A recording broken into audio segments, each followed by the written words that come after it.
Hello, everybody, and welcome back for another episode of Behind the Screen. Hope everybody's doing well. Good morning, good afternoon, good evening, wherever you are. We've got a lot tonight, maybe. We'll see. I'm really excited to jump into this one, though. We had a super exciting episode last week, so if you guys have not watched that episode yet, you gotta check it out. I know I say it all the time, but you gotta check it out. It's pretty great. So, we have a few things that we need to accomplish today, so we are gonna just jump right into it. Let me turn on some music. I'm gonna turn on some of our actual music in here, I think this will help having the same music going. So we need to do our to-do list for today. So first on my to-do list, I want to create Dream Taylor's Eye. I've been thinking about this, and I think this is going to be pretty important to potentially the ongoing story, or like kind of encounters within the dream at where the party are at. So the last we left the party, they are stuck in a room, and so we want to make that. I want to work on some Calder stuff, which will be what happens while the party's gone. That's going to be an important thing to figure out, I think, is to figure out, what they're kind of doing, what they're going through, or what Calder's going through. Because I want, when they hopefully get out of the dream, it's not going to be like all fine and dandy as of when they just left. Things change, things happen while the players aren't directly involved. So we got to do that. Really need to work on Lord Walden's stats, which I think is something we left off of last week, is something we didn't actually get to.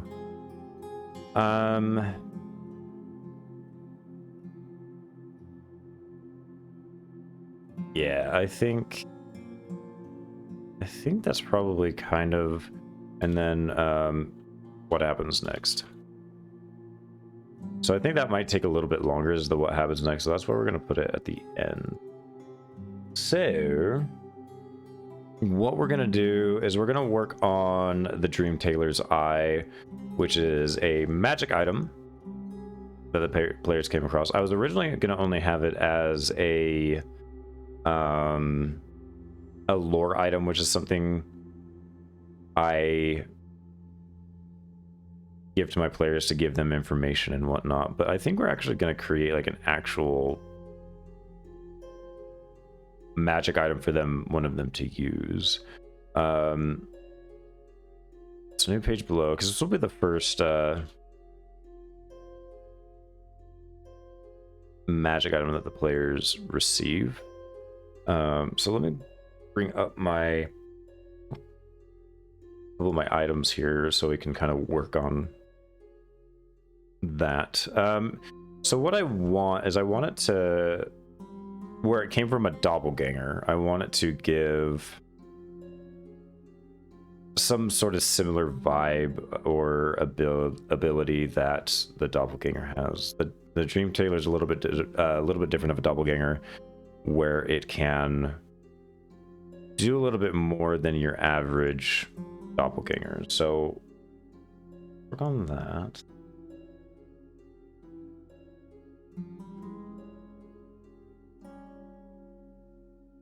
What I'm thinking, I want to look at major image. I think that might be too much.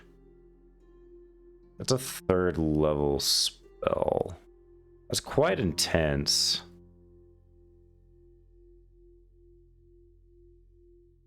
Create an image of create the image of a creature, an object, creature, or some other visible phenomenon in a long-term cube. Hi, Boba. Boba's here to join us. The image appears at a spot you can see within range. That's not terrible. Hi, buddy.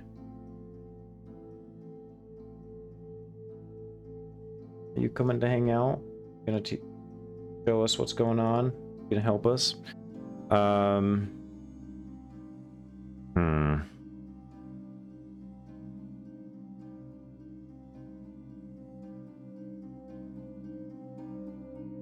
Let me.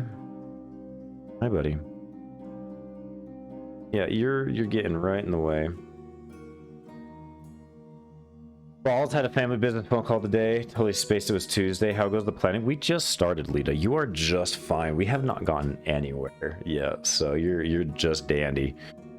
Oh, but you need to figure out where you're going. We're currently working on the Dream Tailor's Eye, which is going to be a magic item for the players, which I'm pretty stoked about.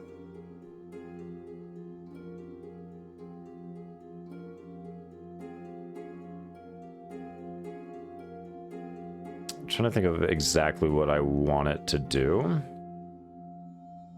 Not, I am Megid.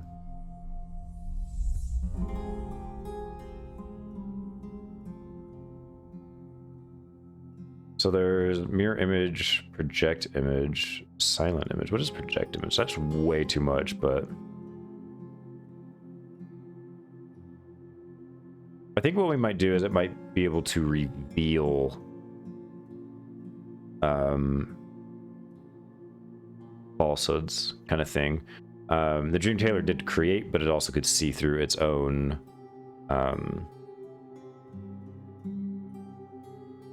you know, images and whatnot. So I'm wondering if it like grants true vision. That would be kind of cool. Is that what it's called? True vision? We'll see. Ring of X-ray vision. While wearing this ring, you can use the action to pick the command word. When you do so, you can see into it and through solid matter for 1 minute. That would be kind of cool. Oh, good. Have a lot going on in the next month or so, not including a trip across the pond. Ooh, big list. Yay, property management. That's exciting. True sight, that's what it is. You can always use something as a template and pull it back. Exactly. So it's kind of like X-ray vision, but do this.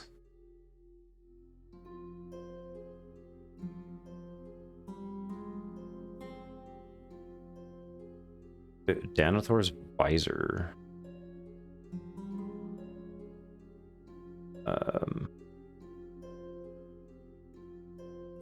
Sounds similar to the ring.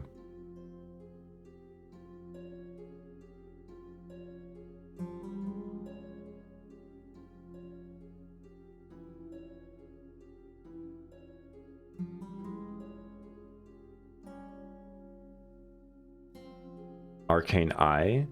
You create an invisible magical eye within range that mentally receive all visual information. Okay.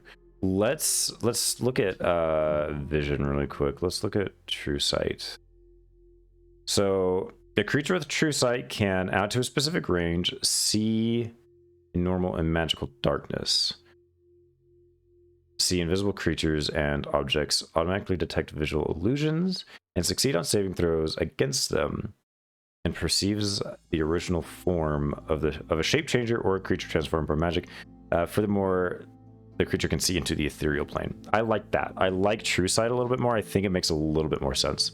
What we want to give it is we want to give it true sight. I kind of also wanted to do something else because my line of thinking is true sight's a pretty powerful thing.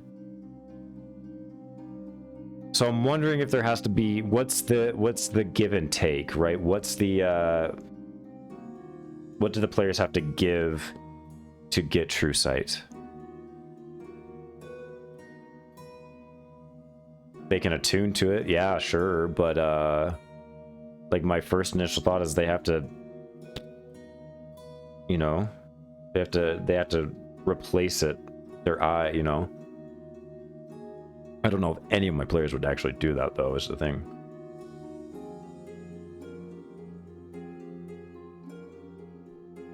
Yeah, like a Vecna eye style. Yeah. I'm wondering if that, and then maybe like a minor image spell, or mirror image, major image. Is it silent? Silent image. You create the image of an object, a creature.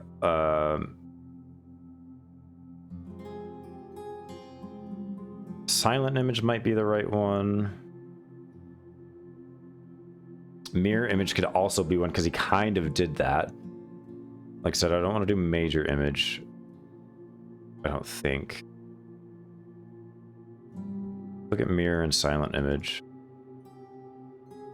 Second level spell and a first level spell.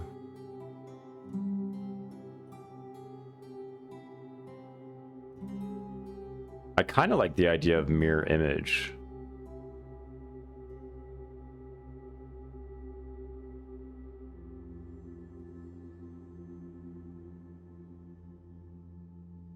Maybe what we can do, here's an idea. We can have it, you can cast mirror image once per long rest. That might be a little much, but I think that works. Once per long rest works. And then maybe it's true sight. 5 feet. That is not right. And then if you replace your own eye,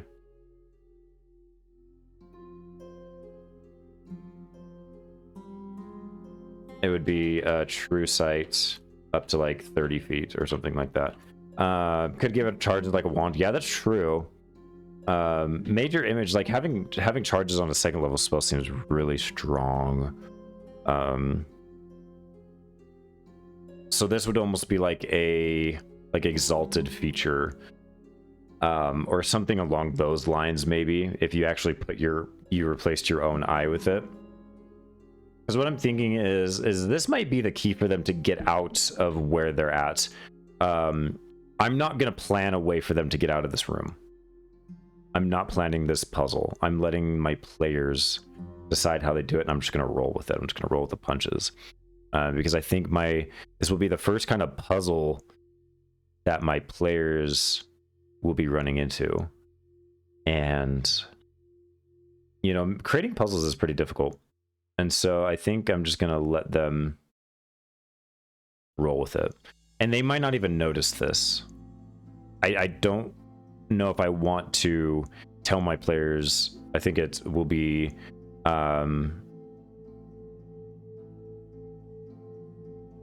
I think it will be Vaughter. It'll be Justin who gets it because he's the one who took it. So I'm not sure. I might like poke and be like, "Hey, I added that item to your character sheet for you. Take a look when you get a chance and see if he notices it. Then he can attune to it." So let's type this up.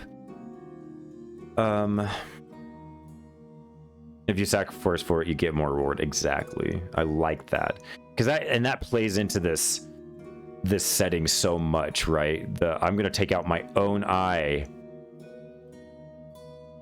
to get true sight. That's pretty fucking cool. I would totally give my players true sight up to a certain amount if they replace their own eye with it, like 100%.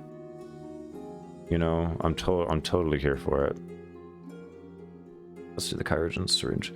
With great sacrifice gets great reward. Exactly. So my script is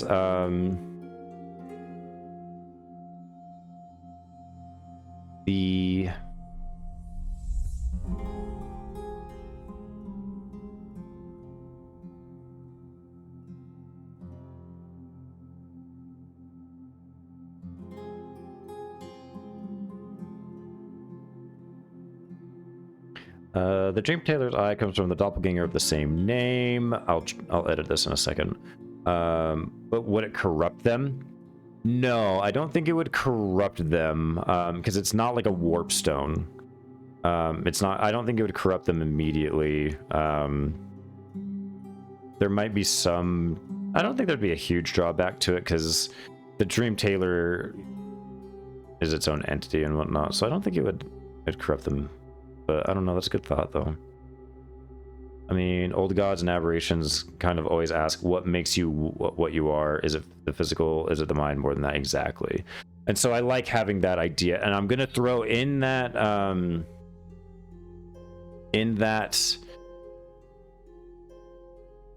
description. I'm gonna put that in there. Ben, thank you so much for the raid. How was the stream? How was the Overwatch? I hope it was great. Wow. Yeah, thank you so much. How do I spell doppelganger? Doppelganger? There was a lot of overs and a lot of watching. Sounds about right. Awesome. Hell yeah. Hell yeah.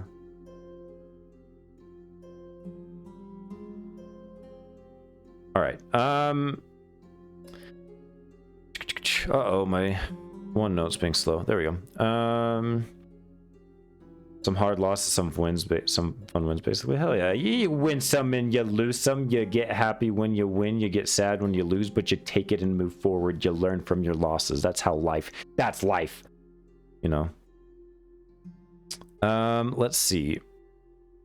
The Dream Tailor's eye comes from the doppelganger of the same name. Thanks, Wisconsin. Oh, I'm so distracted. Let's see.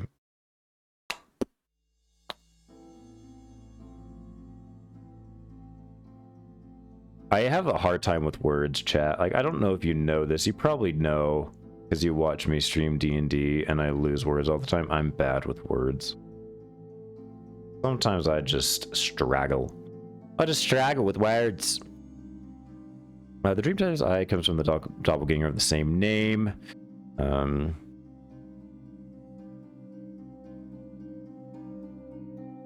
One of Lord Walden's closest subjects. The Dream Tailor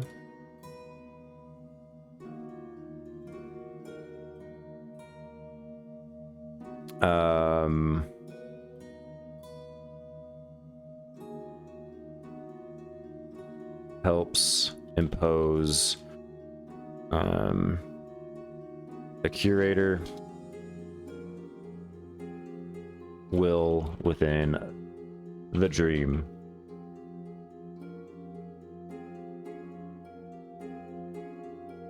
Everyone sees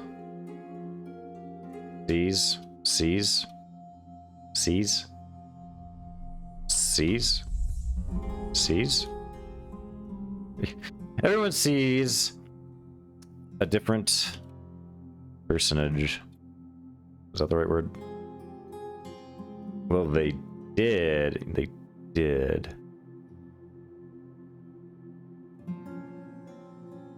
When everyone sees a different personage when they meet the Dream Tailor. His powers. No apostrophe. Perfect. Thank you. His powers. The extent of his powers. Unknown. The reason I'm not writing this in past tense is because I'm always writing the lore bits in the present tense, so I'm just going to keep to that. So, the extent of his powers are unknown most.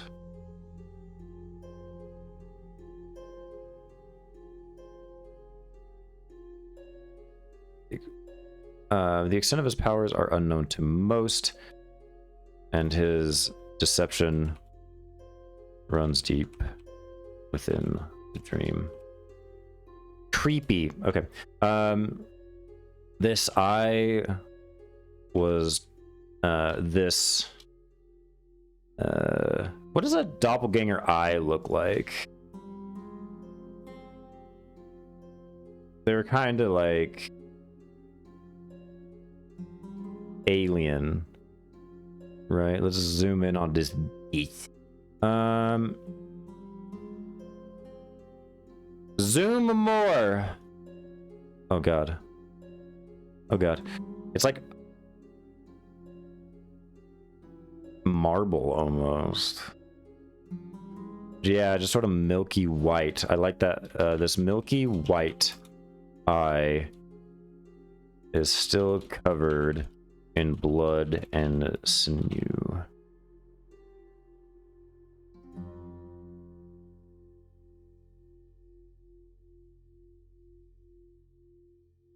Oh! Sorry, I have to readjust because my knee's starting to hurt. Like a cooked egg. Like a cooked egg, this eye.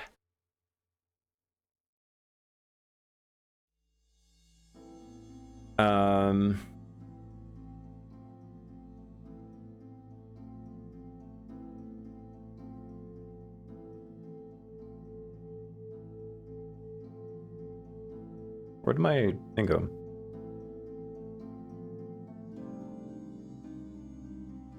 I only want this like to be 2 or 3 sentences, so this milky white eye is still covered in blood and sinew as it was torn from the doppel.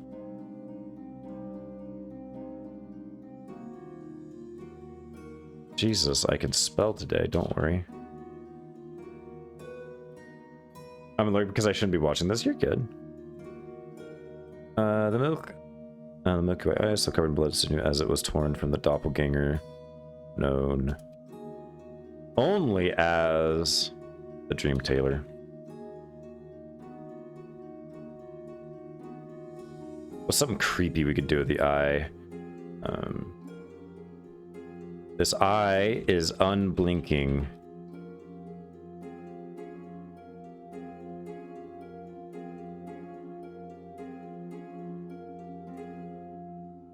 But I also do need to sleep. Bye, sweepy sweepy. This eye is unblinking. Who is this I see? I need a fake mustache too. Hello, Justin. Or not Justin, whoever you are. But when held,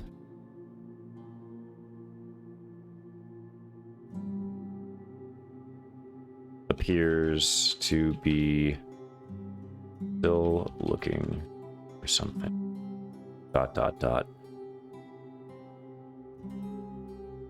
Hello, Doug.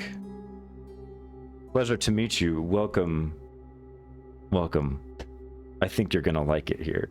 As I'm blinking in death as it was in life, and yet allows one to see. Ooh, that could not be bad. So what I have... Let's read this. This milky white eye is still covered in blood and sinew as it was torn from the doppelganger known as the Dream Tailor. This eye is unblinking, but when held, appears to be still looking for something. Doug the Assassin. Doug's a rogue. Definitely not a bugbear cleric. Yeah, go. Oh my gosh, you guys are amazing. You guys are Doug Bear. Oh my god, that was a good one. You guys are definitely putting a smile on my face, which is something I definitely needed today. Thank you so much.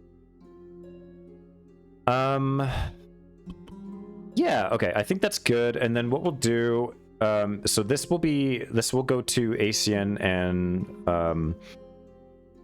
Unshuttered for the wait, actually, what part will go? This part will go to ACN, and then we need to create the flavor text of what it does. So what we need, once attuned to the Dream Tailor's eye, you may cast Mirror Image without expending a spell slot. You cannot use this feature until, again, until you finish a long rest. Until you finish a long rest.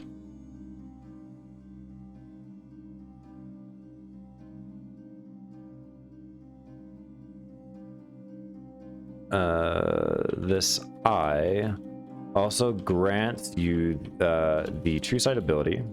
Also grants you true sight up to 5 feet. You totally had me fooled, Doug, by the way. I was shocked when I heard what happened.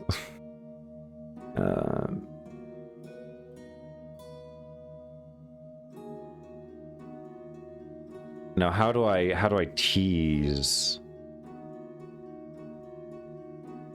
How do I tease my player into doing what I want here?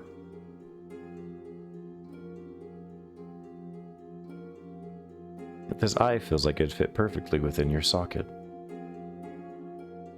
That's weird. That's weird. I don't know what's going on anymore.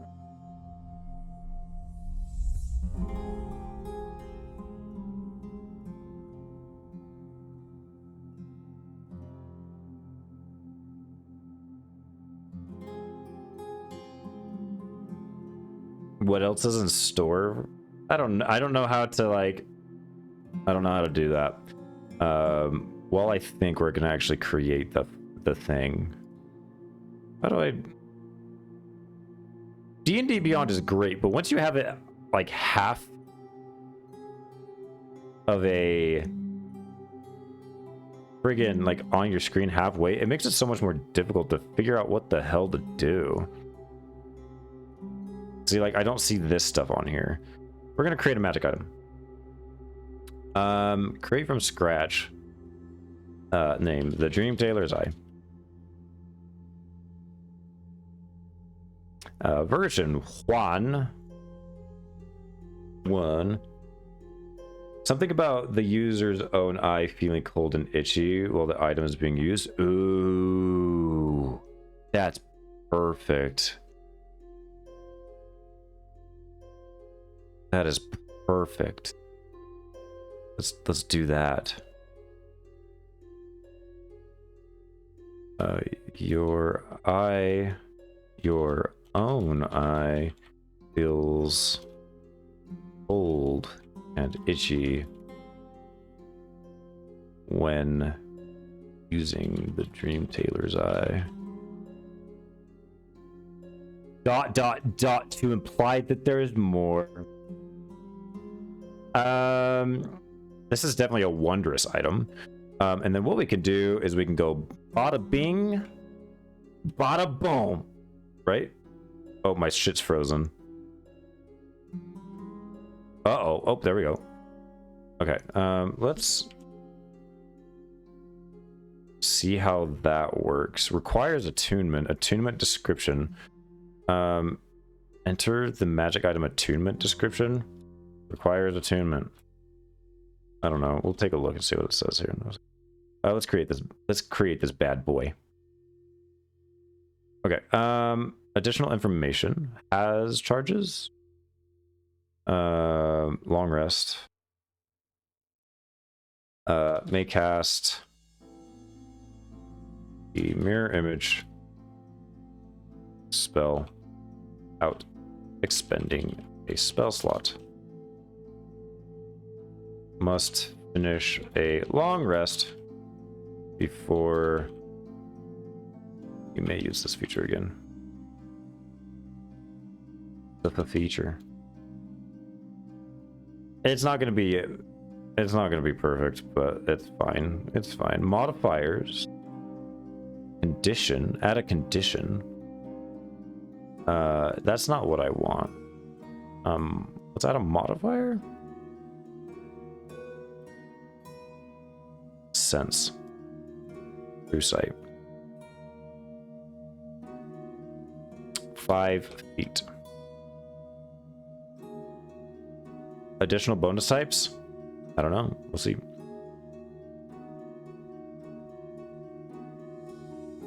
I like that. Spell. Mirror image. 1.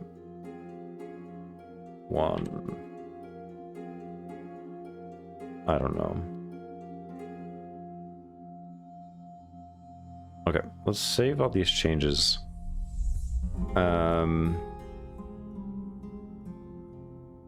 Let's take a look at it, like from the. Okay, let's see what this looks like. Dream Taylor's eye comes from the doppelganger of the same name, one of Lord Walden's closest subjects. Dream Taylor helps impose the curator's will within the dream. Everyone sees a different personage when they meet the Dream Taylor. The extent of his powers. Oh, I need to edit that. The extent of his powers are unknown.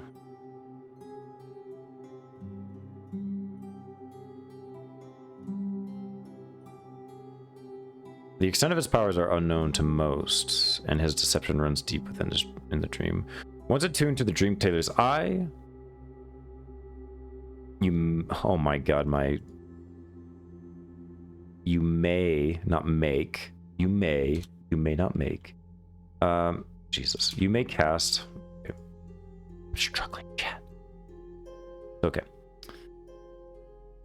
Once attuned to the Dream Taylor's eye, it needs to be capitalized. Don't worry, chat. We'll get through this. We'll get through this. I'll probably have to do this a couple times, but it's fine. Once attuned to the Dream Taylor's eye, you may cast Mirror Image without expending a spell slot. You cannot use this feature again until you finish a long rest. The eye also grants you true sight up to 5 feet. Your own eye feels very cold and itchy when using the Dream Taylor's eye. This milky white eye is still covered in blood and sinew as it was torn from the doppelganger, known only as the Dream Taylor. His eye is unblinking, but when held appears to be... when held, comma,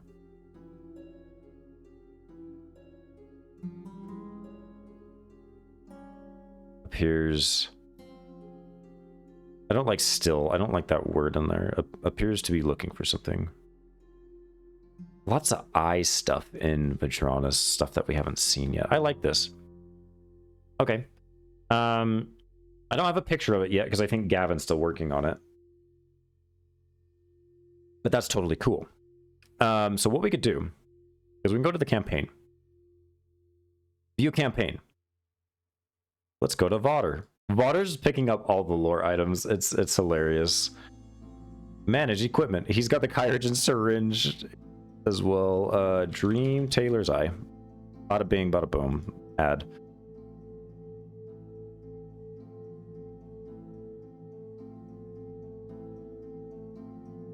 Requires attunement by a requires attunement. I can change that. Requires attunement by someone with an eye. No, that wouldn't work because you could maybe do it with someone who doesn't have an eye and give them sight. That'd be... I don't know. I'm just thinking crazy now. My homebrew creations. Let's change that real quick just so it looks a little bit nicer.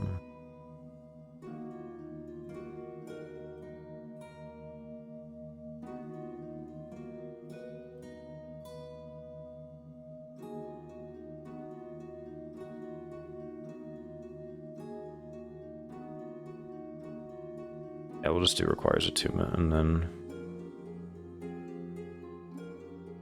let's go back here real quick. Campaigns. Let's just view this.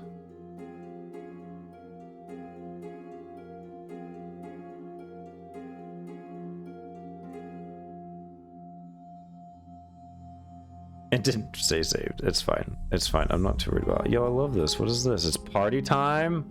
Yo, I'm not gonna disable that. I'm not gonna disable that. Cool. Let's make this here. I'm not gonna edit this to make it perfect. I don't think I need that at the moment. We have more important things to do. Okay, the Dream Taylor's eye. Dunzo. Hell yeah. Work on what Calder, what happens to Calder. So, Calder. I don't like having that. I want this in its own box. No, go away. No, go. No, no. So,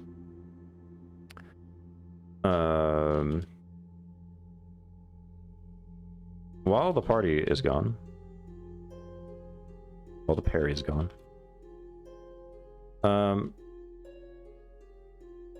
Calder will spend his time reading the books that Potter gave him.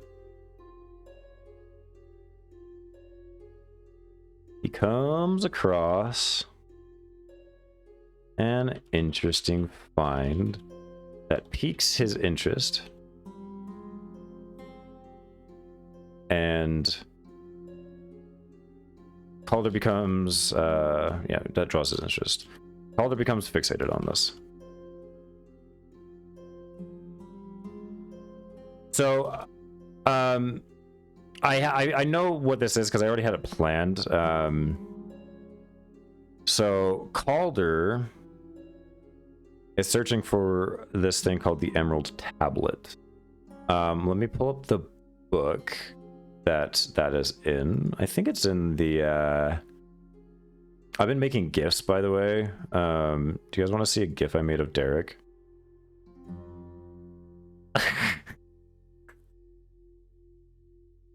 We got that one, and then we got the snapping that he got from Ray, and then I think we have a Ray one. Oh yeah, this one's pretty funny. I've just been going and like gifting my players. It's fine. I love it. That's freaking great. I love it. Homebrew. Okay. We want where are you? Where are you? Where are you? Book of Beautiful Words. Let's bring y'all over here. Okay. So we know about the warp touched and all that stuff. Let's find.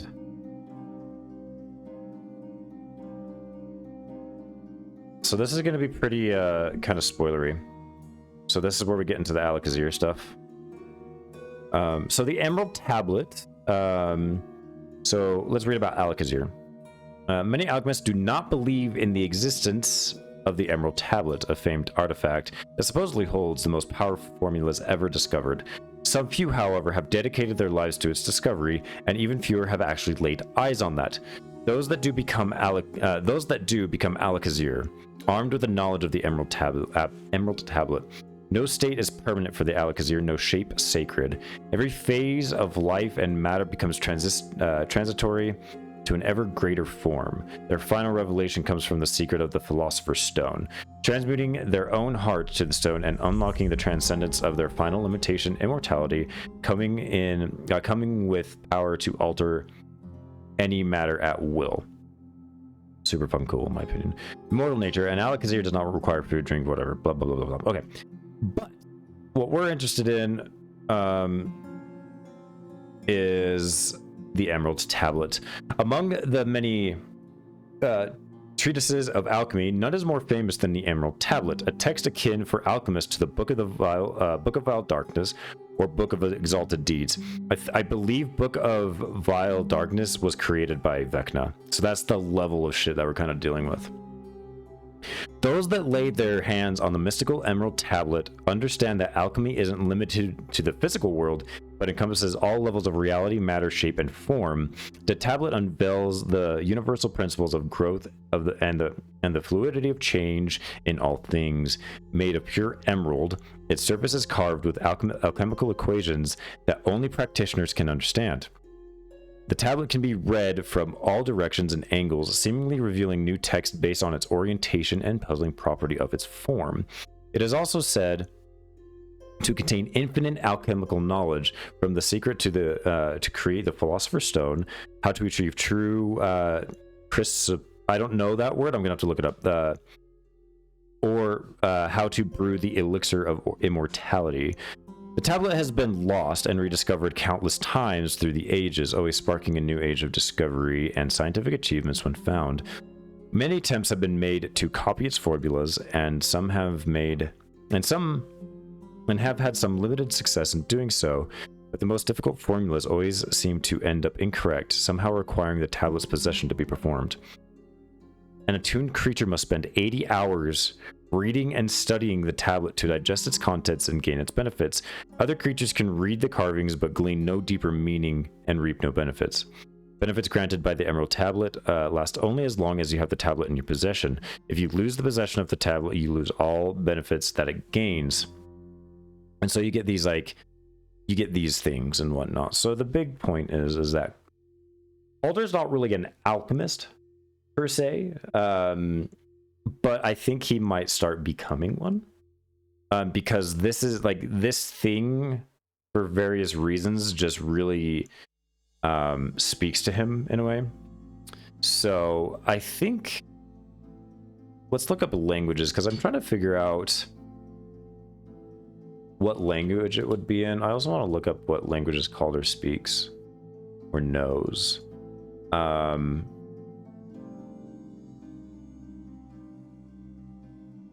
It might just be uncommon, but I also like the idea that Calder is trying to discern this, and so this is what gets him into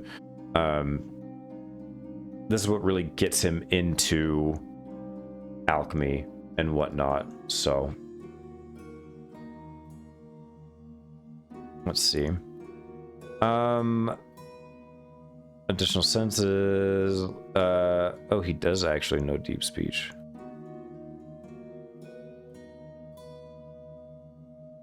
Let me see what Alakazir speak. Common plus any 6 languages. Well, that's fine.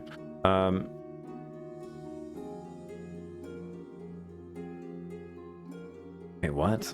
Oh, that's not what I wanted.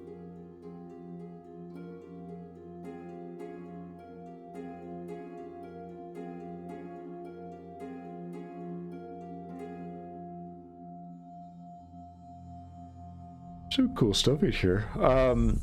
Yeah, I think that's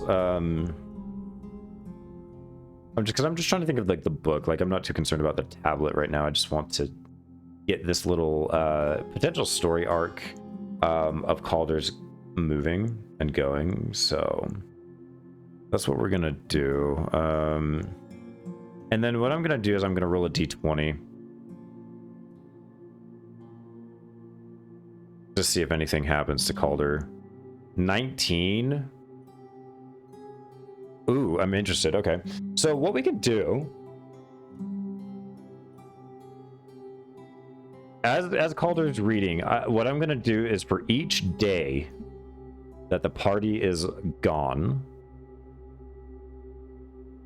I'm going to roll a d20. On a 19 or 20, Calder experiences something. So something, essentially a random encounter hits Calder. So what I'm going to do is I'm actually going to pull up my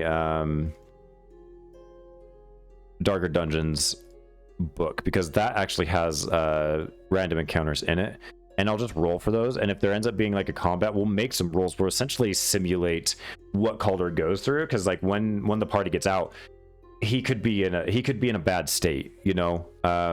And so essentially, what's really cool to me about this is, again, the party is not missing out on things, but the world is continuing to move while the players and while the party are doing something else. So, like I said, when they leave, Calder's been going through shit, potentially. You know, he's been going through shit, you know, because he has to be on his own. He's not good. Calder's not necessarily good at being on his own. So I want to play with that idea. I love that idea. There's random tables, making a journey, encounters. Here we go. So I'm gonna roll a d6, because there's these encounter times. We have a character, which I might skip. I'm not sure. We'll see if we can come up with something cool. A social friendly, social hostile, skill challenge, combat, non-committal, and combat aggressive. So we're just kind of gonna go through this. So yeah, choices have consequences. The world whirls on. Yeah, and that's the big thing that I want to push in this situation, and in this world. So we got a social hostile encounter. So some NPCs are hostile and could lead to harm. So let's go down here to some hostile social encounters, and I'm just gonna roll a d100 and see what we get, and just kind of riff off that. 26, which is a giant blocks your path with a makeshift. Yeah, that doesn't work. Ooh. A loud zealot preaching to a mob accuses you of dark heresy against their god. That could be interesting.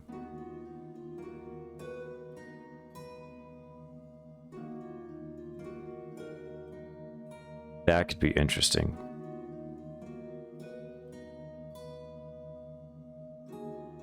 So,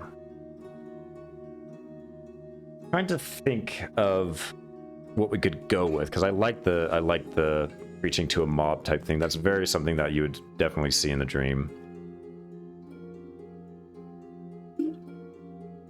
So, I think we roll with that for sure.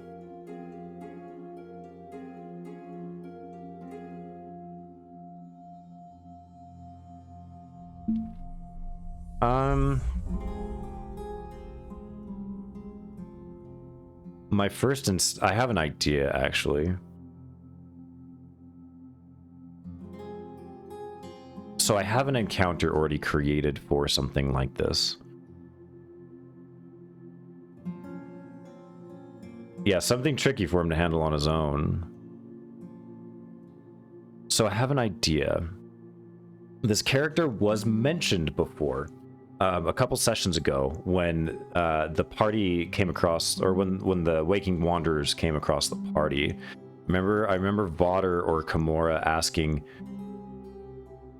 how they could find Lord Walden, or where's Lord Walden? Where is he? You know? And the Waking Wanderers said the only person who we think would know would be Lord Walden's enforcer. So I'm interested in maybe bringing Lord Walden's enforcer into this. So let's say the first day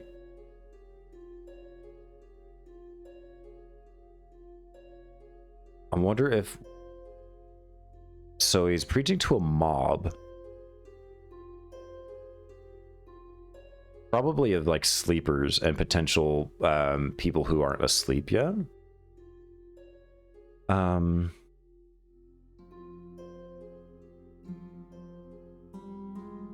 Maybe Calder hears this as he's reading.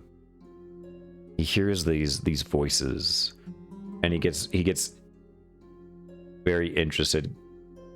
Calder is very much like a cat, like he's very curious about everything. So he's gonna peep in, but this is outside of the dream. Yep, Lord Walden's enforcer is essentially Walden's right hand man outside of the dream.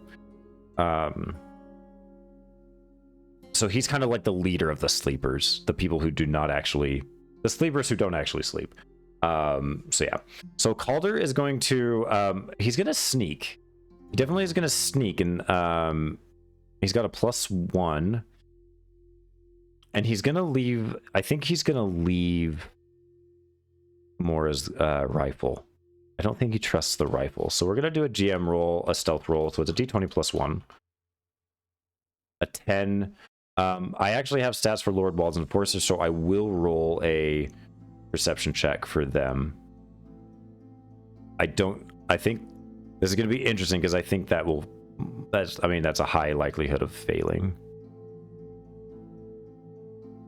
I'm totally here for it. Lord Walden's enforcer. His perception is 0, so it'd just be a +1. This is really fun. I actually really like this. I know there actually are systems like this. The Stars Without Number one being one of them. Okay, so Lord Walden's enforcer does notice Calder. I would say he brings him forth amongst this mob of sleepers. And I don't want to say there's a huge mob. Like, I don't think the mob would be all aggressive. I think there would be some people there still, not many, so it's not a huge mob.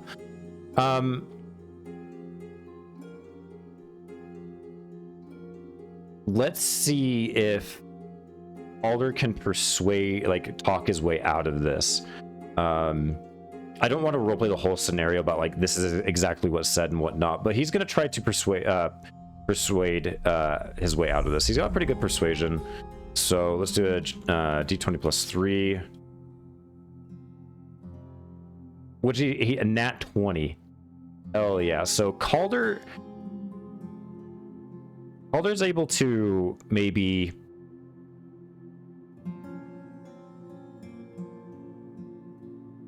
persuade him that he's not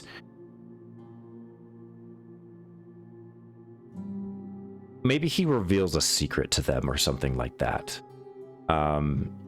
He reveals he gives away a key part of himself, or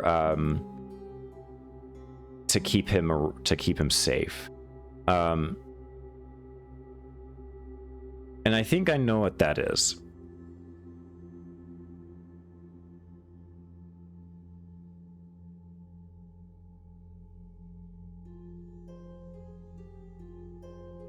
I think it's a name that he's heard before. I think Calder drops a name. And that name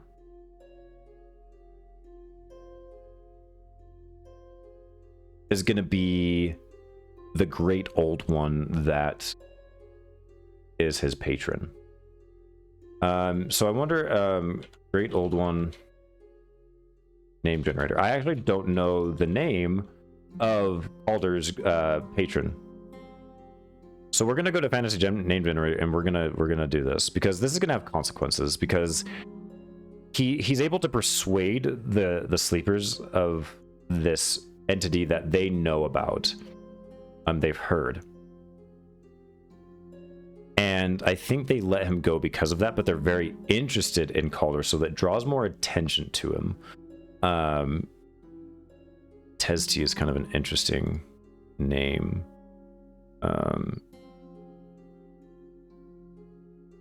But he's not going to get into a combat scenario, which is good, because I was going to actually roleplay out the combat scenario and actually make the rules and whatnot. There is a chance that Calder can die. There's a chance that Calder, if he gets into a combat scenario, there's a chance that he can perish. That is a consequence of the players leaving him alone.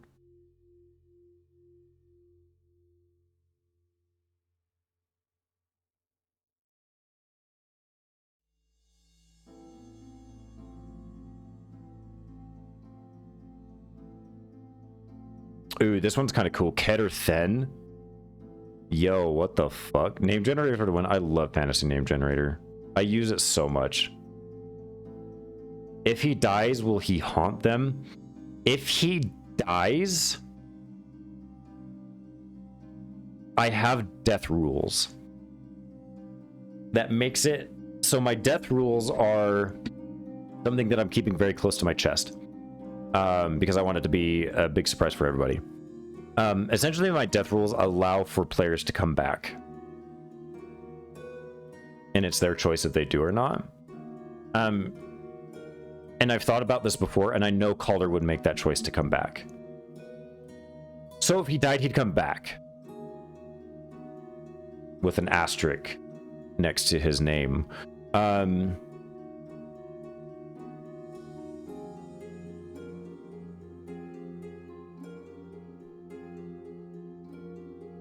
I really like Keter Then. I think I'm going to go with Keter Then.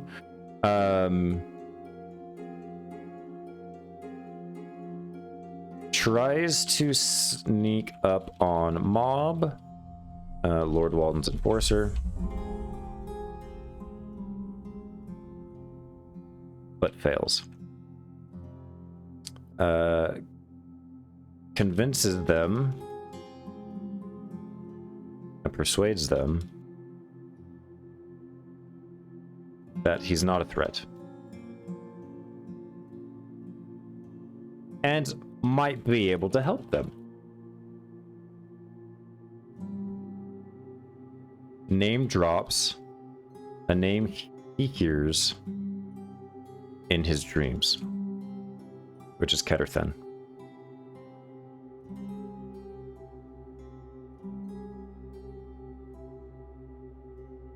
The sleepers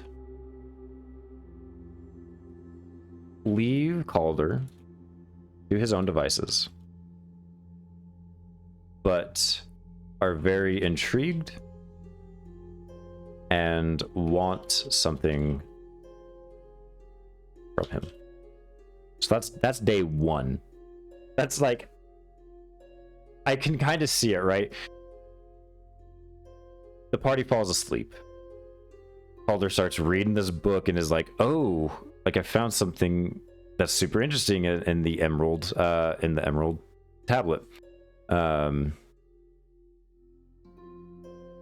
Is that what it's called, the emerald tablet? Yeah, the emerald tablet.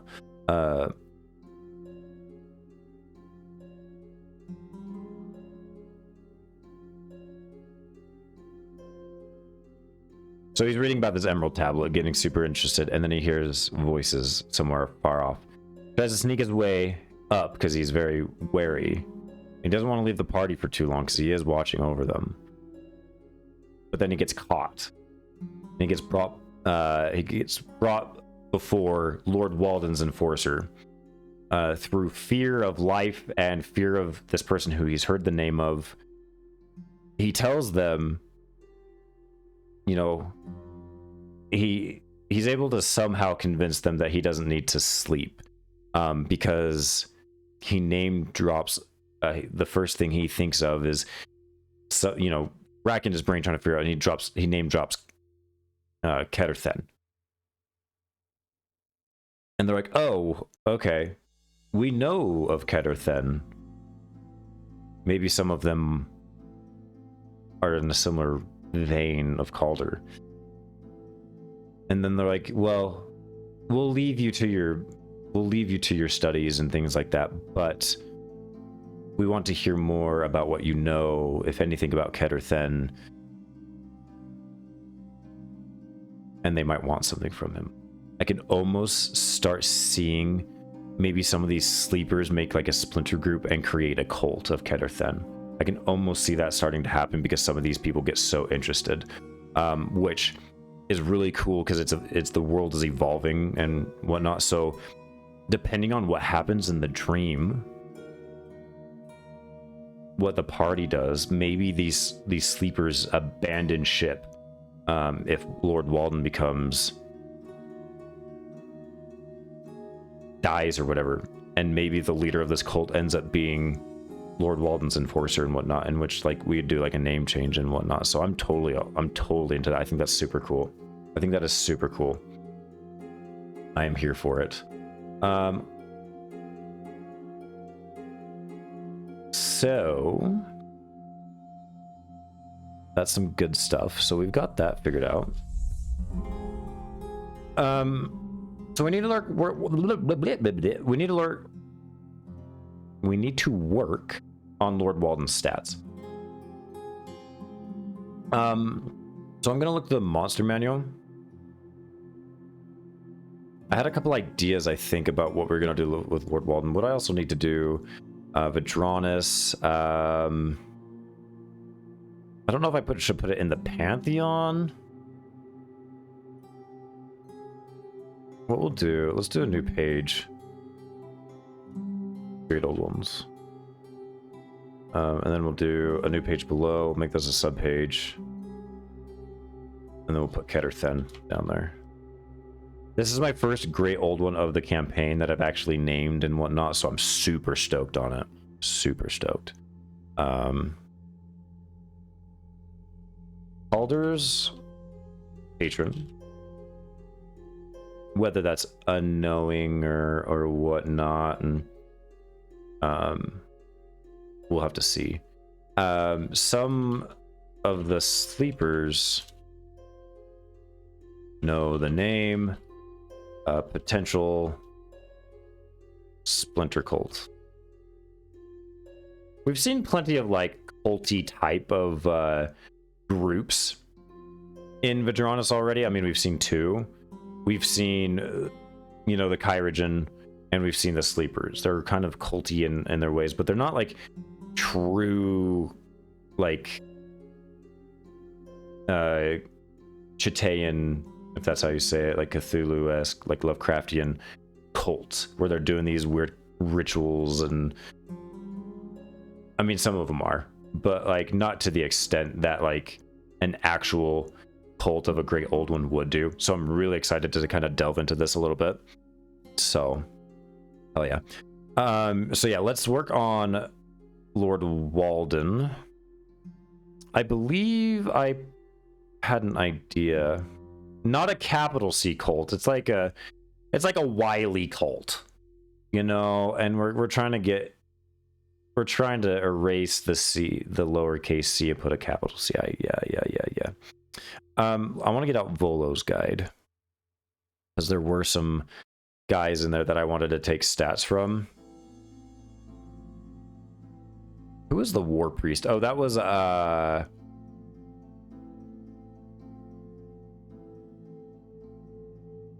my god, I'm blanking on names.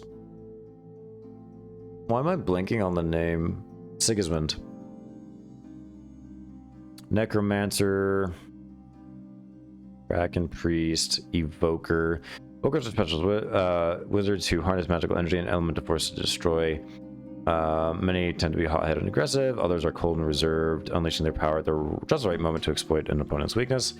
Illusionists are special wizards who twist light, sound, shadow, and even minds to create false and quasi-real effects. They can be flamboyant and use their powers in spectacular and obvious ways, or quiet and subtle, using their magic to conceal the truth. I think Lord Walden would be an illusionist. That sounds perfect. That sounds perfect for Lord Walden.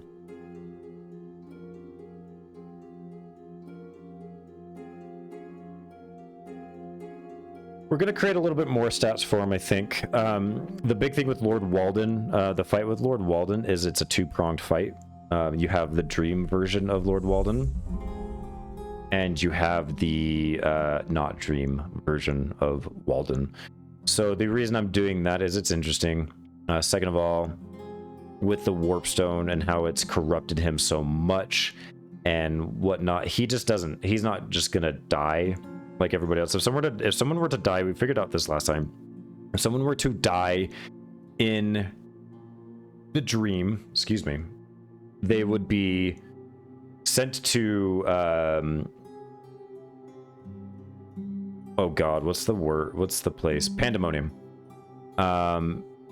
Walden's not gonna do that because he's the curator of the dream. He's the creator, so he's not gonna get sent to like another part of his dream. He's gonna end the dream. Like, it will end the dream. So let me see if I can do this. Let's do game rules. Great monster. Hopefully I can.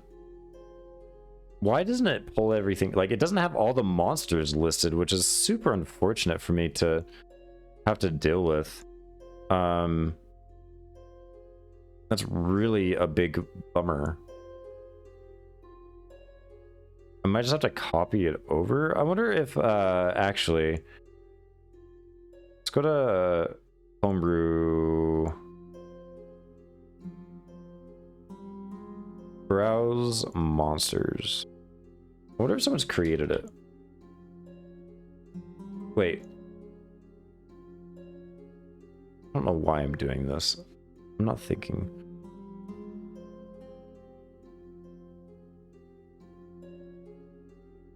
Because I can't take this and make a monster out of it anyway, but I can just go straight to the illusionist on here.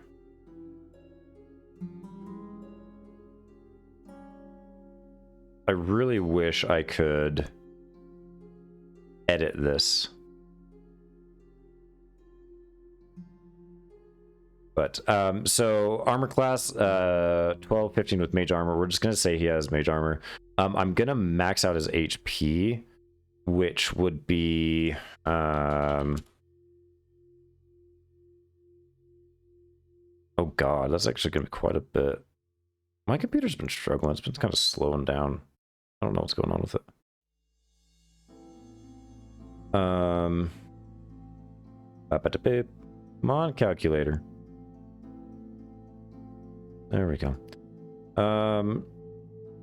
78. Goodness.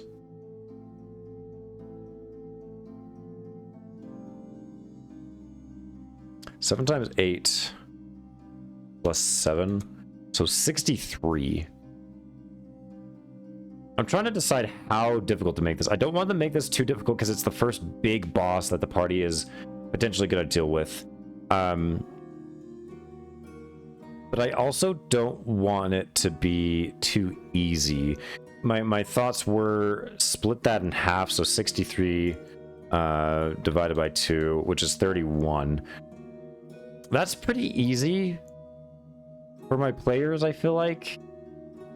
I mean, they took on a doppelganger that has like 50 HP and a gibbering mouther, which had quite a bit as well. So I'm almost wondering if I double that, which sounds crazy to double this to make it 126, but they're only going to be fighting him, maybe some minions. I might use minion rules, so there would be sleepers around him. I also have to think, I do also have to think of where they're at now. And this goes into what's going to happen next as far as this session goes, which is actually something we still have to plan, which is probably the most important part. So let's view all our players. Kimura's at full. Nock is not actually doing too well, though they're going to be able to take a short rest, and he'll probably be able to heal a good chunk of his HP. Like, he'll be able to heal a bunch of that. Water is about half. They also have temp HP, so I don't know why it's 35. I don't know why she has 35 there. She didn't get hit during that fight, I don't think. And then Wisp is doing pretty good. So Nock got hit a lot during that fight. He got the heavy brunt of the gibbering mouther fight. That's still not a lot, depending on action economy. Minions will help. Yeah, exactly. That's why I'm thinking maybe like go down to 100. I think I might drop it to 100 and do a 50-50. So once the party gets to gets him to 50 HP, that's when he dies in the dream. The dream fades and he's still there. The other thing to consider is what happens when you leave the dream. What happens when you wake up? Where do you go? You're gonna go back to where your body is, right? Makes sense. So if they defeat Walden,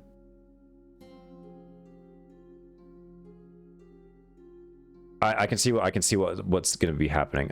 If they defeat Walden in the dream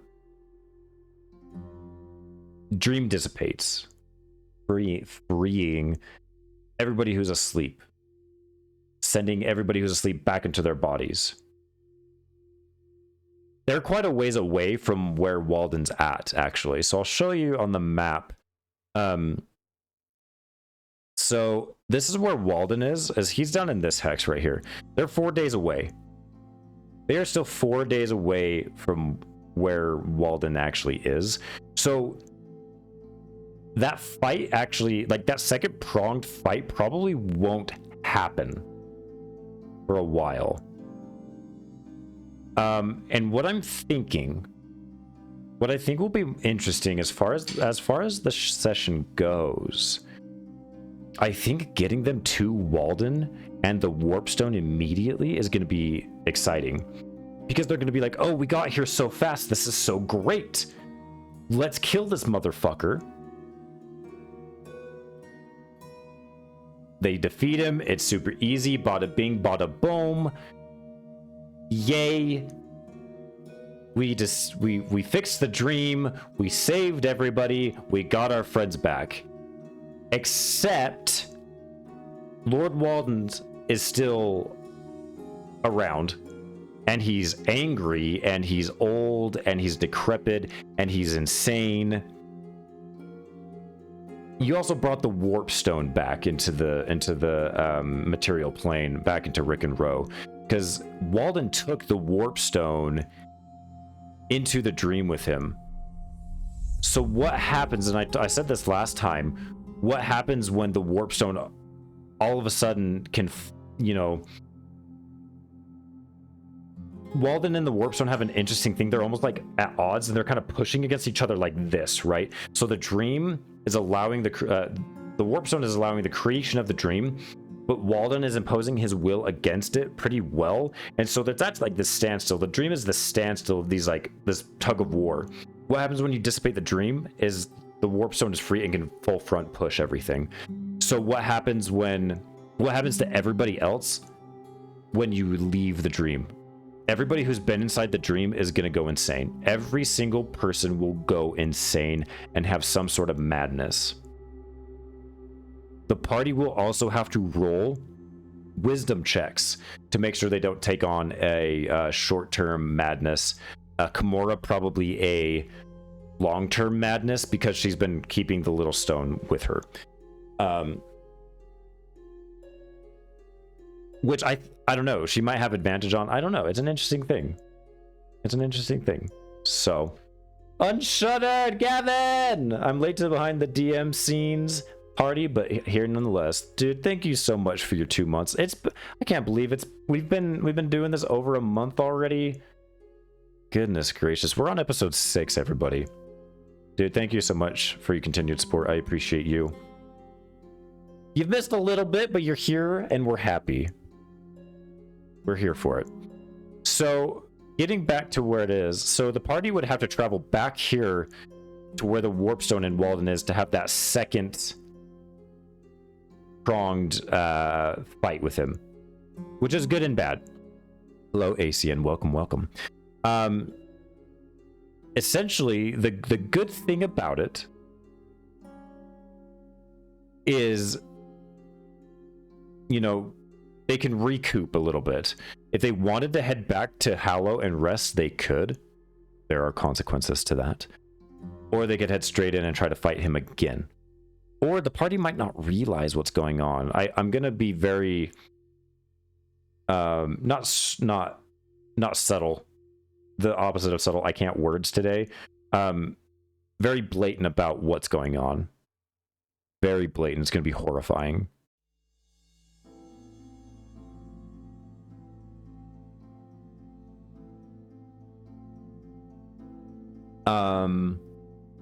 So yeah, I think that's gonna be super exciting because then, you know, the first fight against Walden will be easy. He's not gonna have anybody around him because I don't think he fears anything at this point. He doesn't fear the party. He's aware of their presence now. He is aware of their presence, but he's not gonna do anything because he thinks that, you know, someone else will take care of it because he's living in a paradise. He doesn't have these worries. He has other people to take care of those cares and those worries for him. But once he comes out of the dream and he's gone insane, you know, it's gonna be a whole different ball game. So I think that'll be super exciting. So let's do let's create this Lord Walden encounter. Walden is aware of the party's presence. Party's presence. I am a terrible speller, guys. Holy shit. But does not care. He believes they are not a threat, or that they're not after him. Once defeated in the dream,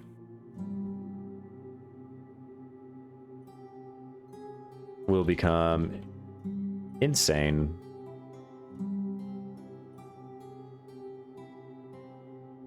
and the real threat presents itself. The party gets to Walden much too easily and much too quickly. I'm interested to see what the players think of that. You know, we might have a combat encounter pretty quick into the session. And it's going to be super fun to play with that expectation of being like, oh, like this wasn't super exciting, or like that was way too easy, or oh, maybe Cole's not a great DM. But then there's the flip side to that, which I'm really excited about. Use the illusionist stats, but with 50 HP. But with, I don't know why I put that, 50 HP. Has 100, but that is split between the dram, and the material plane. Sweet. So we got a lot of stuff figured out, so that's awesome. The Lord Walden's stats, we're pretty much good on.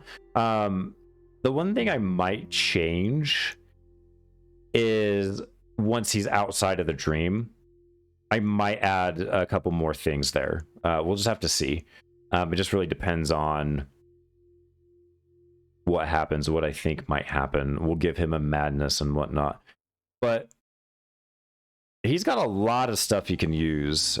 He's not going to use his quarterstaff very much. It doesn't do much damage.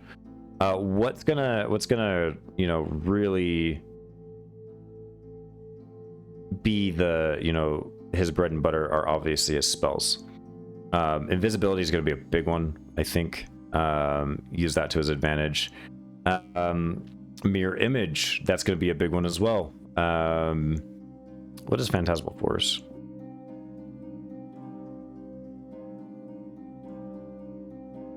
Oh, okay. So yeah, it's just like it's still a illusion, which we can play with. We can make the encounter still fun. It's not like we have to have a boring encounter. We can still make the encounter interesting and unique, to be something memorable. Phantom Steed. We could see about that. I don't know if he would use that. And then there's Phantasmal Killer. You tap into the nightmares of a creature you can see within range and create an illusory manifestation of its deepest fears, visible only to that creature. The target must make a wisdom saving throw, which is a DC 13, so not terrible, not too difficult to pass. On a failed save, the target becomes frightened for the duration. At the end of each target's turns before the spell ends, the target must succeed on a wisdom saving throw or take 4d10 psychic damage. On a successful save, the spell ends. So Walden would target the person with the least amount of wisdom. Some people might take that as too gamey, too meta, Hello, Peter. Oh, you're sick, dude? Dude, that sucks, man. Sorry to hear that, bud. I hope you start feeling better, man. You're more than welcome to stay and lay down if you need to. But it's good to see you, dude. Appreciate you. So 16 wisdom. He wouldn't target Kimura. Wouldn't target Wisp. Knock is probably going to be the one to target, which makes sense as well. Not only does he have the least amount of wisdom, it's going to make it harder for it's going to be easier for Walden to impose that that phantasmal killer. But it also makes sense because we got the big 9-foot Goliath running at this guy, right? So let me read through Phantasmal Force again. You create an illusion that takes root in the mind of a creature that you can see within range. The target must make an intelligence saving throw.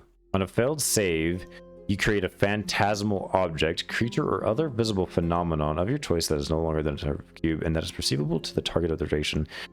The spell has no effect on undead or constructs. The phantasm includes sound, temperature, and other stimuli, also evident only to the creature. The target uses its action to examine the phantasm with an intelligence investigation check against your spell save.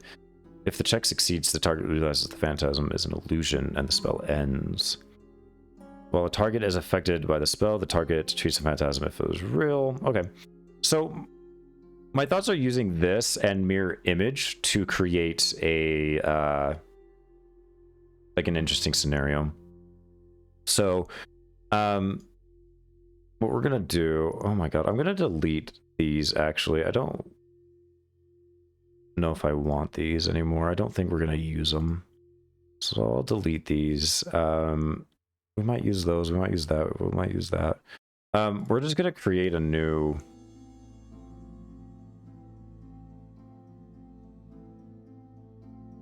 map. So my thinking is essentially using the phantasmal force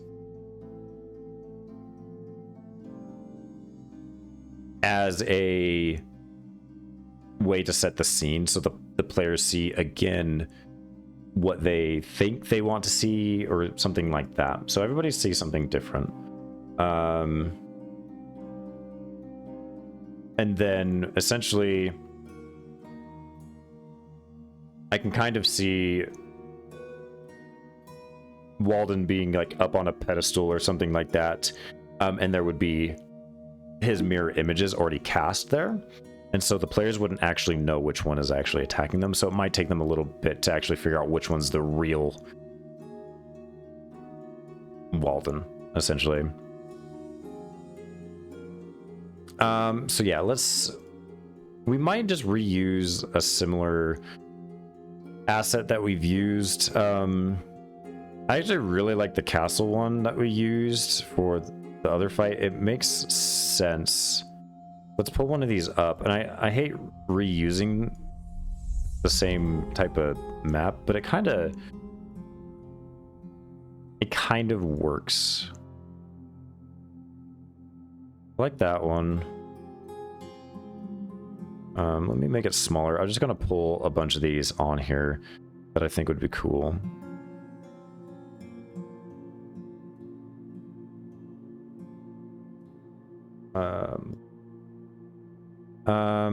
That one's kind of boring. I don't like that one. Oh god, I didn't mean to do that. Oh goodness, I didn't mean to do that.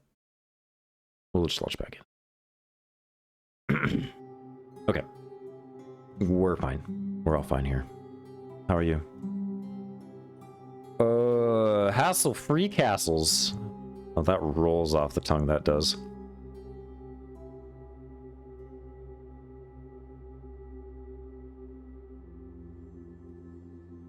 That one seems a little small.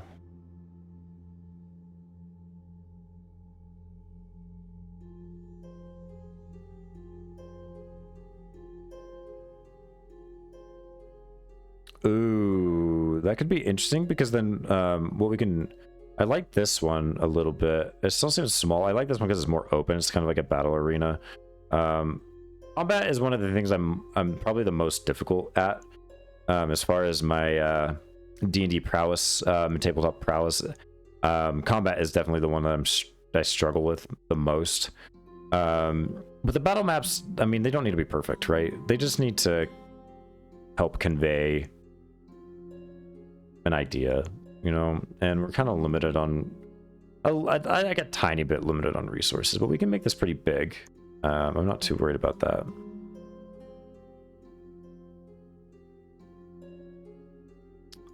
Make it a little bit bigger, like that. That would be good. That's a pretty good size. Let's make the background a dark color again, so it just kind of meshes well. And then what we'll do is we'll throw this guy on the map layer. That works. Okay, so what I want to do, remind me to add you on my Google Docs for maps. Oh, hell yeah. Hell yeah. That would be awesome. Thank you. Thanks, bro. Pillar. So I want like 4 big pillars. These, and I think I have some assets for them.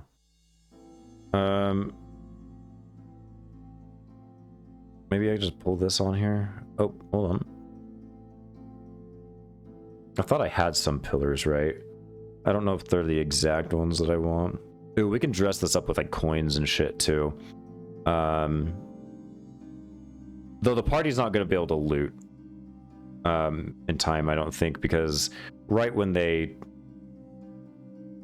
defeat Walden, the dream's gonna dissipate. So, but we can dress it up and shit, you know, like it would make sense for Walden to have like treasure hoards like everywhere, right? It would just make sense to have this and just to dress it up so it's not this terribly ugly thing.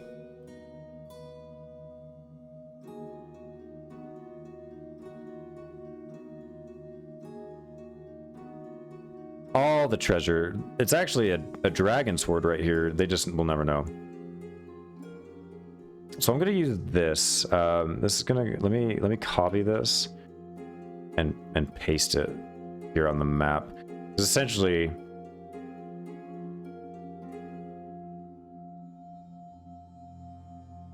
what we'll do is we'll put this on the map layer.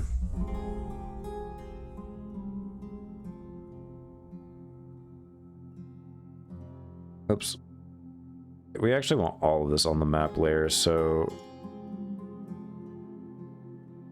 this reminds me of Diablo so much.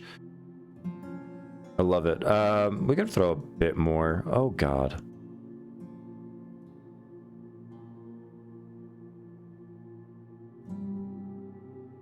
Essentially, he's just living in his treasures, right? He's just living in his glory. Actually, what I want to do is I want to find a warp stone. I want to find some sort of obsidian green stone that we can put in the center of this. And so this gold is just like surrounding the warp stone. Because I guess that's a good idea, or a good thought is something we need to figure out is how big is the warp stone? How big is the warp stone, chat? I'm tempted just to kind of roll, because it could be something as small as in his pocket, but no, it would have to be, it'd have to be bigger, the size of a watermelon. Yeah, it could be that. It would have to be big enough to break a piece off of, because that's what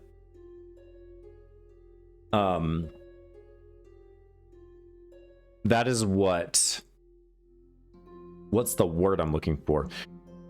Adrid took a piece off of it, so it's almost like it was almost inferred that he had to sneak to get there, which leads me to another thing. This is going to be a this is where the warp stone is, so it's essentially a layer. So this is going to take place, which we'll deal with that in a minute. We'll deal with that in a minute. I think what I want to do is make them. Can I change the map tint? Can I make it like a green? Yeah. Oh my god, yeah, that's wonky. That is wonky. I like that. Oh my god, yeah. I love it. I love it. I like that you can do this. I think it's super cool. I don't know if this is what people usually use it for, but I think it's cool. Actually, I don't want there to be tint on these. I like that they stick out a bit. Yeah, I like that. Okay. We still need to add some more coins.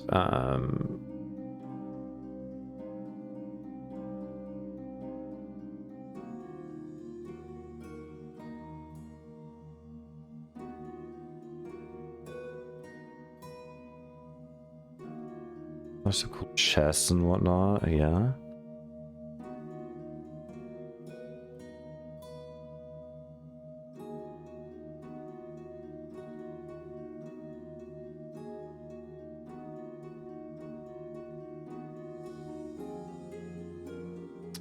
I try to dress my stuff up like too nice, I feel like. Try to dress up the maps too much, but it is what it is.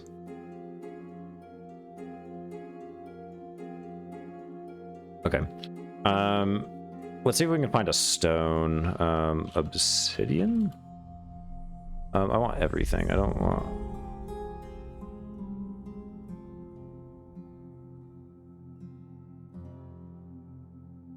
Thing is that the warp stone is very much a... Oh. I might be able to use that. It looks a little bit different than what actually warp stones look like, but like you're looking at something like this big, right?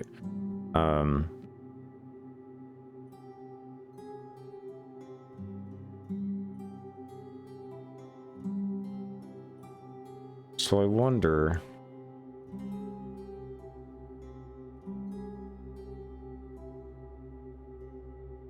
if we can find something a little cool.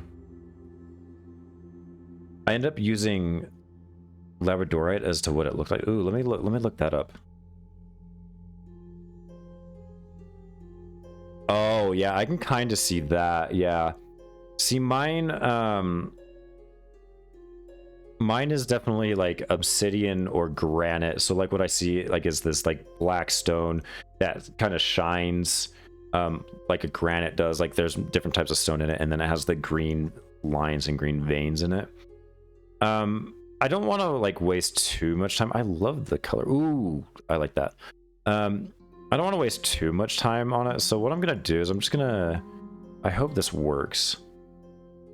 Sure, we'll do that, and then let's upload it and see if it looks right. Because let's read the description of it again real quick. That'll fucking work. Sure, fuck it. That'll fucking work. It's gonna get the point across. And then what happens if I do this? Actually, I want it to be brighter green. I want it to like I want it to stand out. That's too much. I think the color it is actually perfect. That's perfect. Okay, let's read about it. Areas suffused with warpstone absorb light and twist it. A faint green glow is always visible, which is what we got. Filling it with dim light, regardless of the ambient luminosity. Other sources of light see their radius reduced by half. Okay. Regardless of this, yeah. Regardless of their origin, natural or magical. The capacity of the creatures to see through darkness like dark vision is also reduced by half. Creatures able to see through magical darkness are unaffected. So I don't think any of my players are able to see through magical darkness. So I also have a big polished chunk on my bookshelf, so that helps with inspiration. Hell yeah. Aberrations are drawn to the area and can usually be found at the surface or deep underground close to the warpstone. While inside the area, they have advantage on saving throws against features that banish or repel them, such as banishment, banishing spite, or spells. I think I might not deal with that run right now because they might deal with that once it's outside. Because I don't think there's any aberrations right now, just the way it is. I think the aberrations will come afterwards. We did see a little bit of an aberration with the Gibbering Mouther. It wasn't a real aberration, but either way. Minor warps in reality occur within the area and then vanish 24 hours later. Marks on cave walls change subtly. An eerie trinket might appear where none exists before. Harmless slime might coat a statue. Voices with no origin can be heard. These effects are apply only to natural surfaces. I think that's kind of what the dream is on that one. That's kind of the dream thing that I've got going on, so we can kind of change it as we want. Precious and semi-precious stones form abundantly in the area. We got all that as those coins. Treasure hoards contains on average 50% more precious gems than usual, which I think will be more important once the players get out of the dream. A creature exposed to warpstone must succeed on a Constitution saving throw or contract warp touch disease with a difficulty infrequently indicated on the warpstone intensity table, which I think we looked at. Which I think we did faint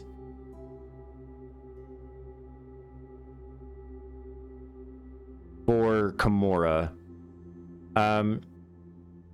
This is the interesting thing, because I don't think the size of the stone matters. In my opinion, the size of the stone does not affect its intensity. It is how much magic, how much of this corruption and all this stuff is infused into this particular stone. That way, the deeper they go, the more intense it becomes. So I think we're gonna do a DC 10 or a DC 13. I think it'll be weak. It's not that insane, which is why Lord Walden can push his impose his will onto it a little bit easier. But they will have to deal with that. So we will need to remember that. Warp Stone, DC 13, or Warp Touch Disease.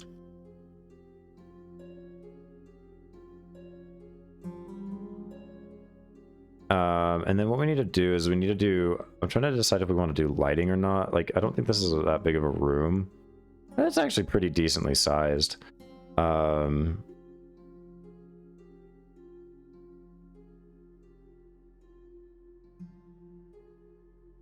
Actually move these just a tad out, I think.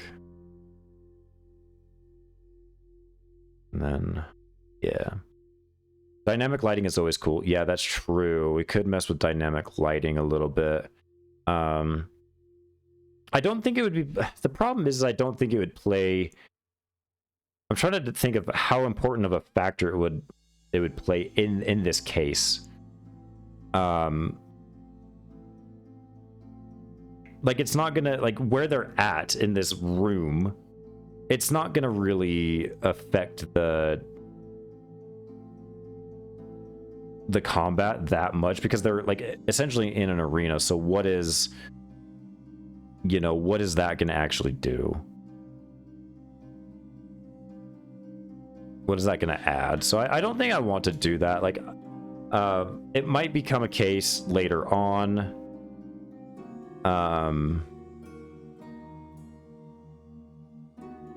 When they get back to the material plane.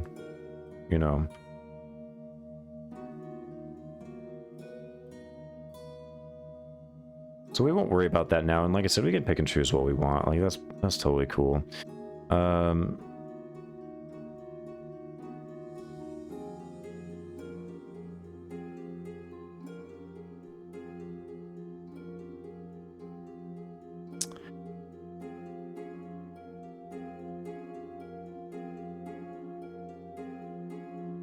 There we go. Cool. I mean, that looks pretty good to me. I quite like that. I think that's, unique enough and whatnot. It's different enough from the last combat. Oops. So what we need to do is we need to create a token for Lord Walden. I don't think we're quite done on the Lord Walden art yet. So we'll just have to find something that works for now. Let's close some of this stuff. I have a picture of what I wanted to use for Lord Walden.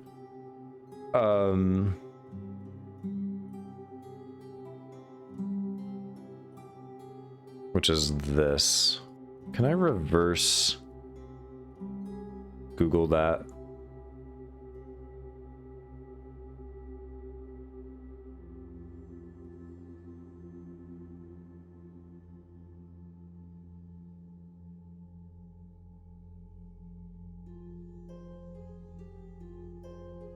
I don't know if I'll be able to.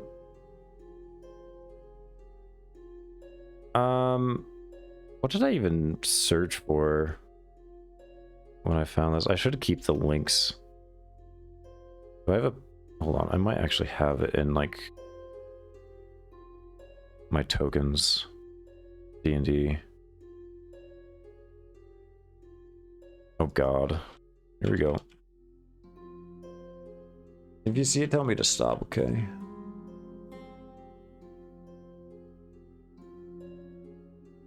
Yeah, I was gonna reverse search it. I just don't know how.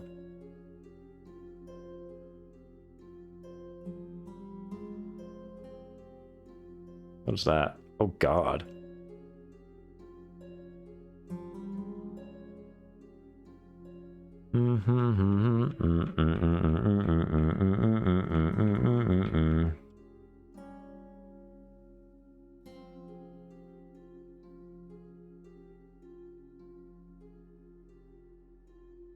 Someone did like random ass pictures in here. I don't think I actually had one.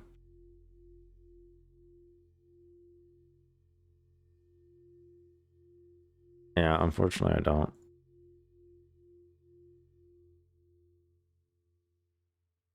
Yeah, because I don't know if I can do a reverse Google search from this. Can I? I don't think I can copy it. Maybe I can.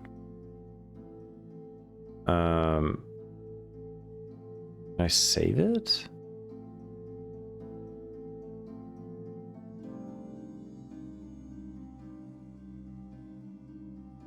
I'm so lost.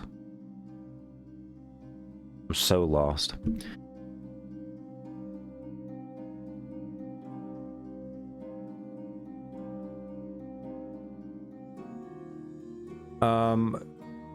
Token Lablam. So I don't think this is going to actually work. I don't think I can. Like, I don't think I can actually move that over.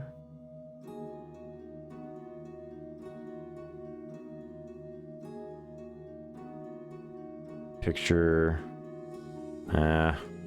Bummer. I don't even know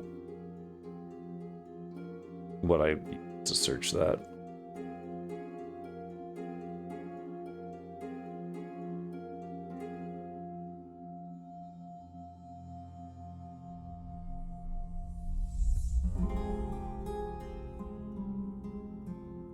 We're learning. Can you go away? I'm not. Okay, yeah, sure. No, you piece of crap.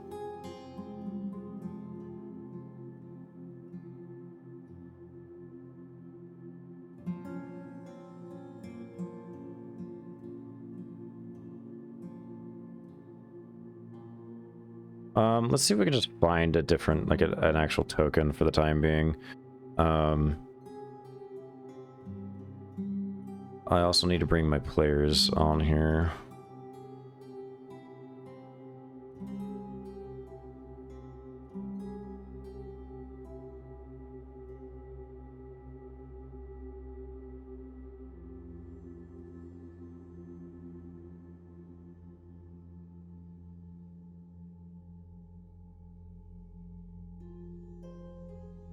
This should be... I don't know why this isn't saving. I have to go in manually and edit this. See, there's the token. So the default token, this is the default token. So why is it not saving that my players can edit it? I don't get it.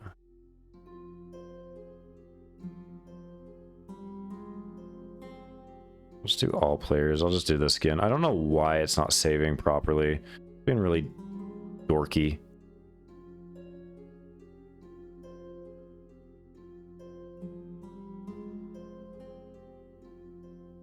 Okay, well, let's look for a token.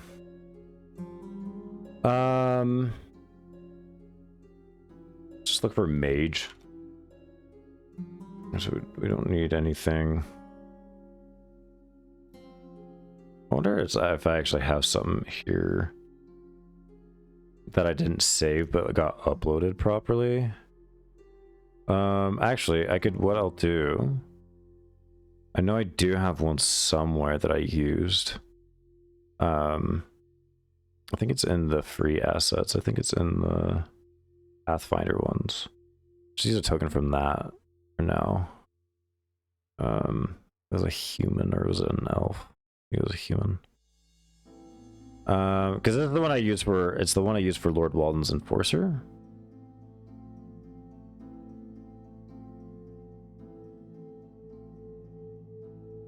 And so I'll just reuse that one. I'll create a different one later, this guy. Okay, that'll work. Do I need to bring it out 3 times? Because I don't want it to save.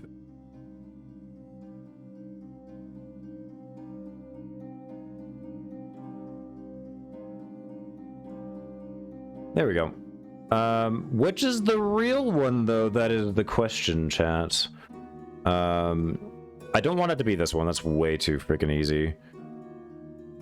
Let's roll a D3. It's this one.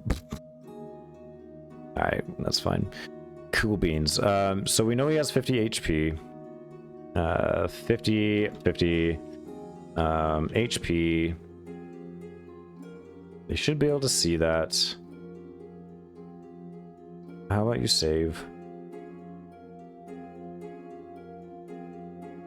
Oh, I don't think there's Lord Walden himself. Nameplate. Which they should be able to see. So they should be able to see both. So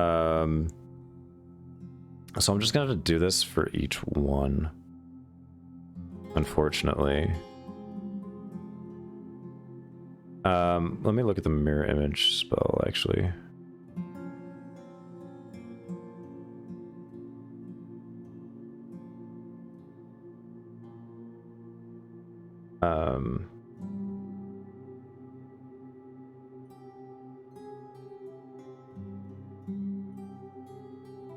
So it's a minute, that's 10 rounds.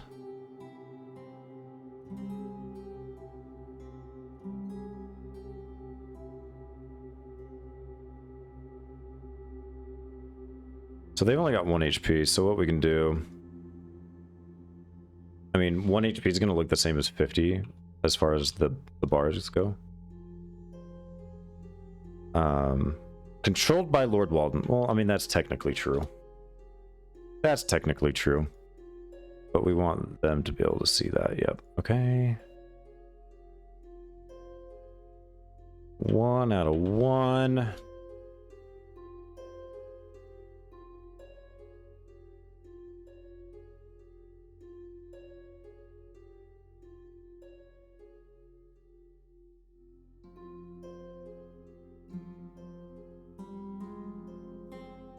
Lord Walden. Should I do that properly for all the others?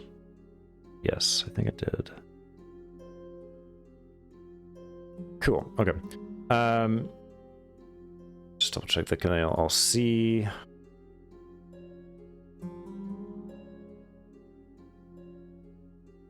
Okay. Yeah, I think that's pretty good. So, we've got the...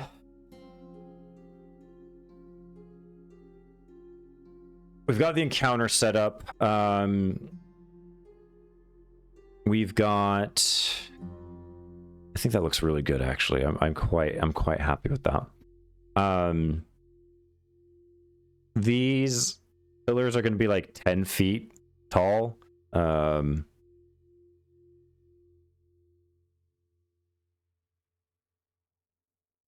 Pillars are 10 feet tall. What else do we need to remember?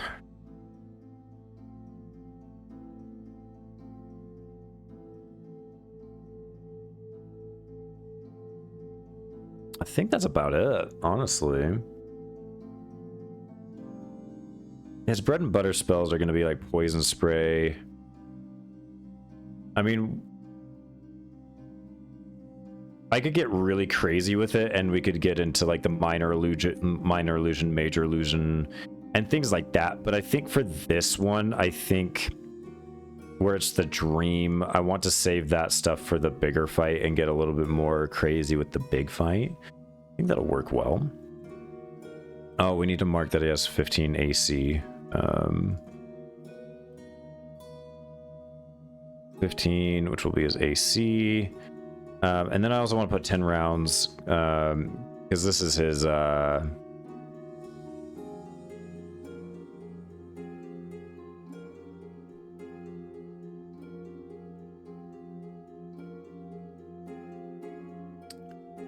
Yeah, exactly. Hold the surprises in reverse. 10 is the number of rounds for the mirror image. But I'm just gonna keep that there just so I remember to knock it down. So cool. So we got the Lord Walden stats done. What happens next? So what we need to do is I actually need to put some stuff up here. The room VR puzzle game. Oh goodness. The party, blah blah blah blah blah. It is up to the party to figure out how to escape the room. The Dream Tailor's Eye will help. Let's the players decide. There is no wrong answer. Essentially, the point is to make it exciting for them to figure it out. Say, hey, you had it right all the time. You know, that's how you do puzzles. So that's the room. Afterwards, let's think a second. Obviously, we know what Calder's up to while this is all going on.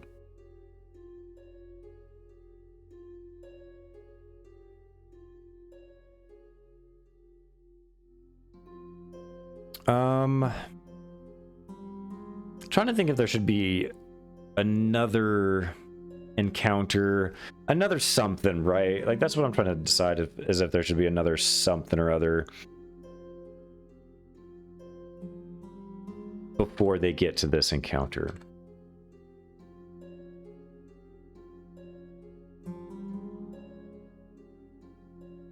Not quite sure. Not quite sure, to be perfectly honest.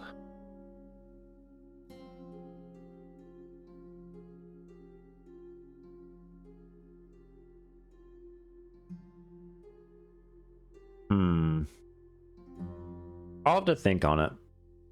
We can always add and remove stuff later as if we need to. So we've got the room, and then I'll probably improv some stuff that to get them to where they want to be. Obviously, the party's going to be role playing. They just figured out they just killed a bunch of people that they thought was a gibbering mouther, so they're going to have to deal with that. I think there's going to be some heavy role play when it comes to that sort of thing.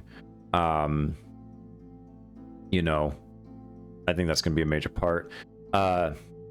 Calder is reading a book that Vodder gave him that is going to lead him on his kind of personal quest and like his real reason for being in Vedranis.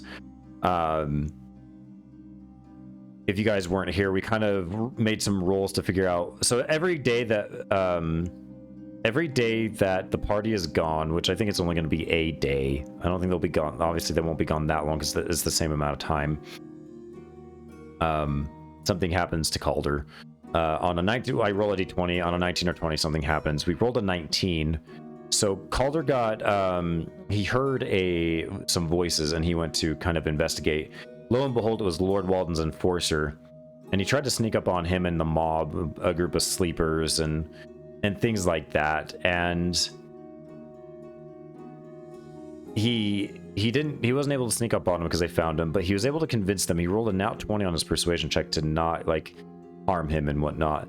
And the reason he did that is because he name dropped his patron, which has been in his head for a while. He doesn't necessarily know. This is him learning about what his patron is, which is a great old one named Ketterthen. It's a name that's been in his dreams for a long time, but he never put two and two together. He's not incredibly bright. So we've got that. So we'll see what happens there, and then we've got the encounter. So I think we're pretty well set. That's a good amount of prep, I think. Obviously, we'll see what happens. We'll consider some other things and try to figure out what else we can do. You know, I got a couple days to kind of figure that out. So I think that's actually gonna do it for me tonight, guys. that was a pretty solid session for prep. I really appreciate everybody that's hung out tonight. We've got quite a few people in here, and I appreciate every single one of you. Ben, thank you for rating your channel from your other channel. Appreciate that. Gavin, thank you so much for the sub, bro. Appreciate it as always. Lita, Kurt, thank you guys for your input and your help. I mean, this is what's fun about it, is prepping and, you know, getting some help and insights. I think it's a really cool thing to experience and whatnot and whatnot. So and whatnot. So I'm gonna leave it there. I'm gonna relax a little bit. I might hop onto some RP. So if you're in some other people's channels, you might see me on as Tavish. I streamed a little bit earlier today as Tavish, so I don't know if I'm going to stream again. I've streamed for like 4 or 5 hours in total today, so I think I'm done streaming for the day. But yeah, if you guys are in RP or watching some people stream, you might see Tavish in there. Some pretty major stuff's been going on. So, and other than that, we will see you guys on Thursday for episode 6 of the Lost City of Vedranis. If you are not following on Discord, you're not part of the Discord. I think everybody here is. If you're not, go join the Discord. If you're not following IRP on Twitter, link is below. YouTube, if you missed any of the sessions so far, any of the prep sessions, they're all on YouTube, all up to date at the moment. So get ready for that, guys. Appreciate you. Time for bed. That sounds good. Early shenanigans. I feel ya. Thank you guys so much for your support. Love your faces. Have a good night. Love each other. And we will see you on Thursday. Bye-bye.